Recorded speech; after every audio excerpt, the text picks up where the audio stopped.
The truth is that I was terrified. Let's talk about yoga.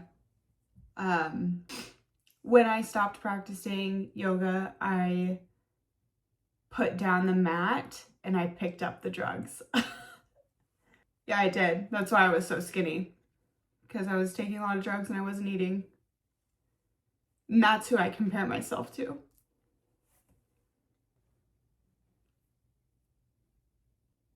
I had reached a point in my practice where it was not about myself anymore. It was about outdoing everyone in the room. Because I have a very competitive inner being, and a lot of it comes from childhood. So when I was practicing, I was only comparing myself to everyone in the room. Hi, Arthur. So when I was practicing, I was only comparing myself to every single person in the room and how I would never amount to anything like them. I fell out of Ashtanga yoga pretty quickly. It happened, I want to say, within a month. I burnt myself out. I was like practicing every single day. I was telling myself that I needed to get into certain poses quicker so that I could make more videos and that I could do this, and that.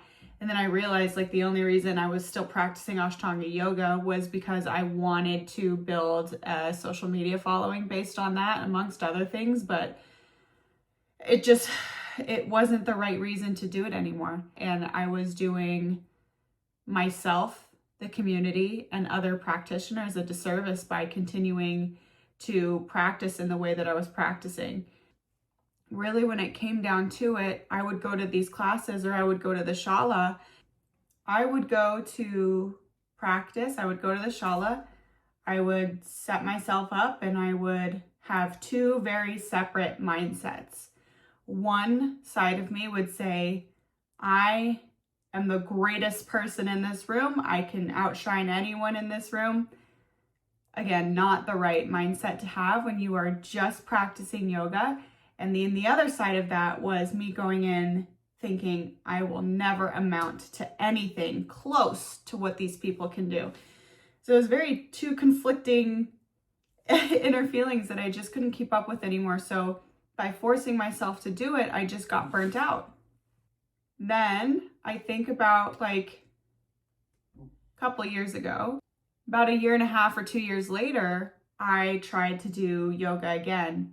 And what happened was I was the meanest person to myself that I've ever experienced. We've all had our bullies, we've all had our spats with people, but I've never encountered someone so mean as myself, trying to get back into Ashtanga yoga with this new body, a couple pounds more, and new assets, trying to figure out where I belong in that space. And I was just so fucking mean to myself. And it's weird because I love people, I love everyone.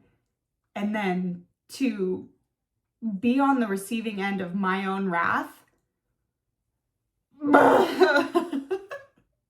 So I made a decision that I wouldn't practice Ashtanga yoga until I could figure out a way that I was nicer to myself, or I just would not step on my mat without being the nicest version of myself that I could. To this day, I have not stepped on the mat. I can't do it. I know if I step on my mat, I know the first thing that's going to come into my mind is, you're fat, you can't do this anymore, you're not going to be able to do what you used to do, why even bother, why even try?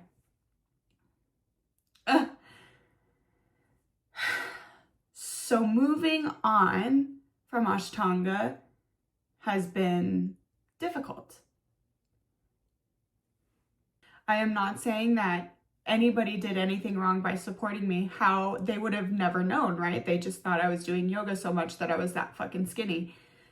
But I was getting so much praise for how I looked, being sick, addicted, skinny, not eating, throwing up, all these things, right? So I was getting so much praise for that I created this foundation of, that equals happiness.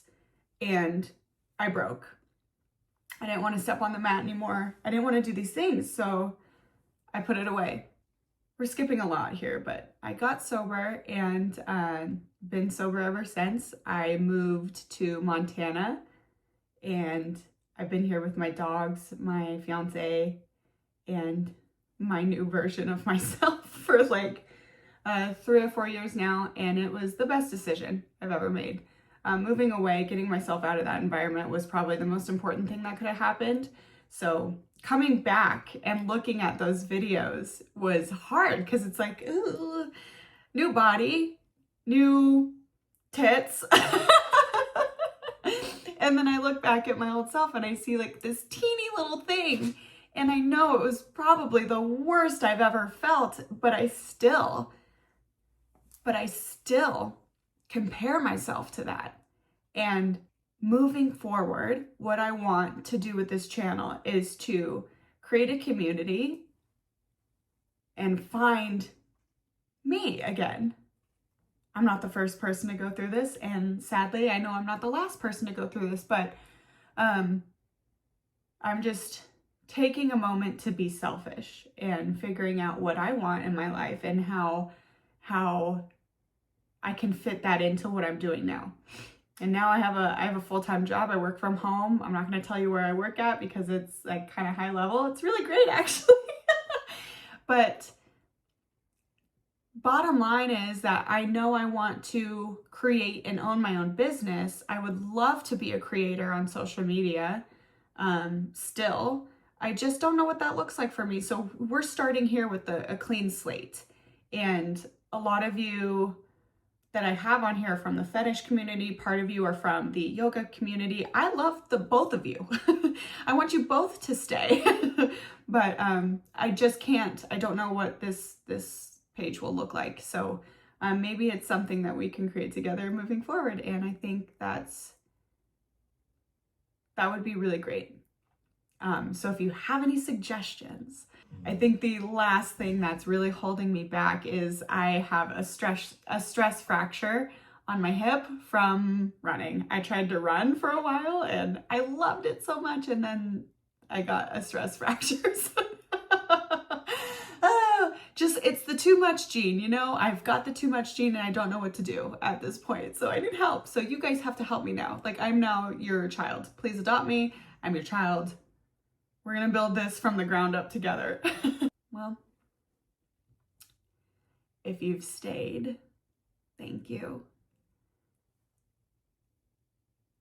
Yeah, this feels good.